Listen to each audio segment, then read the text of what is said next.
fakkii jagnoota leenca dhugaa mootii leencota ilma Oromoo hambaa gootota beekaa haqaa dhugaa galmata barbadeessaa shira nyaaqota Nikularii sodaa galchota Jawaar Mohammad baga nagayaan Oromiyaa dhufte welcome jenneerra.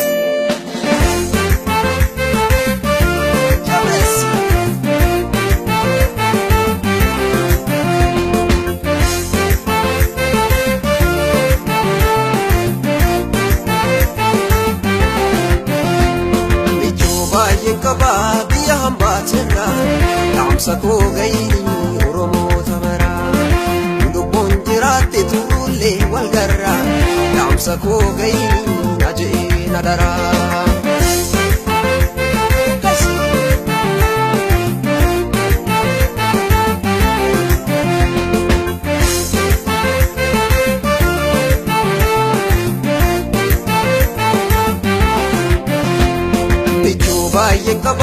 Biya hambaatera dhaamsa koo gayini Oromoo tamara kunuutiin jifannoon Oromiyaa jira dhaamsa koo gayini ajee nadara.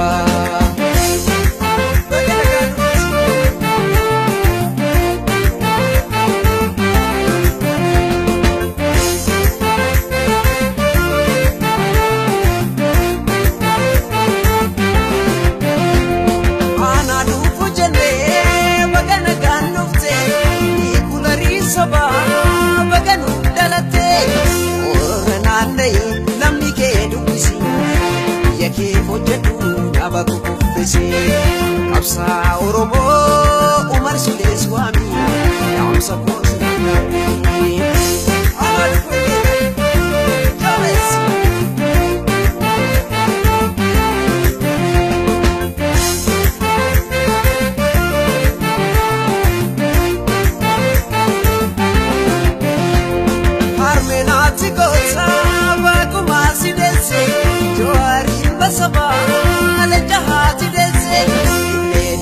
Cabse biyati damse amba gosa wani kangabuma cabse kabsa Oromoo adama uswami damsa kusnadami.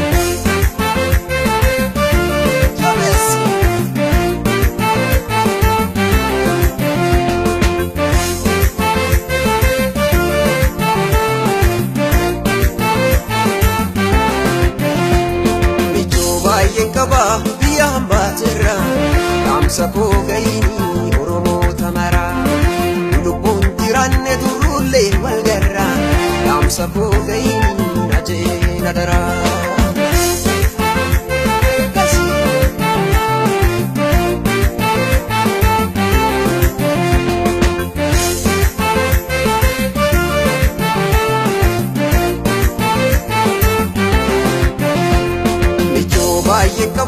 Biya hambaatera dhaamsa koo gayini Oromoo tamara kunuutiin jifannoon Oromiyaa jira dhaamsa koo gayini ajee nadara.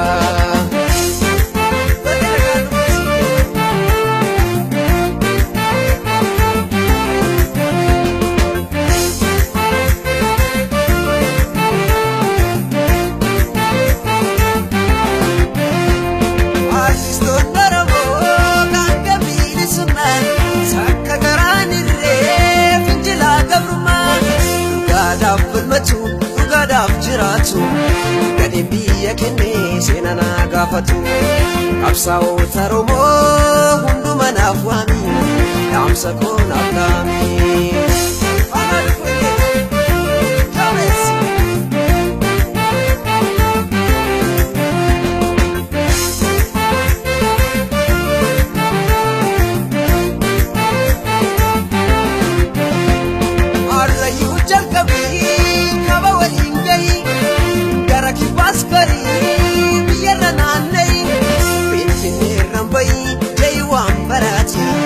Waafi dhiyeetti kallattii maratti qabsaa'ota Oromoo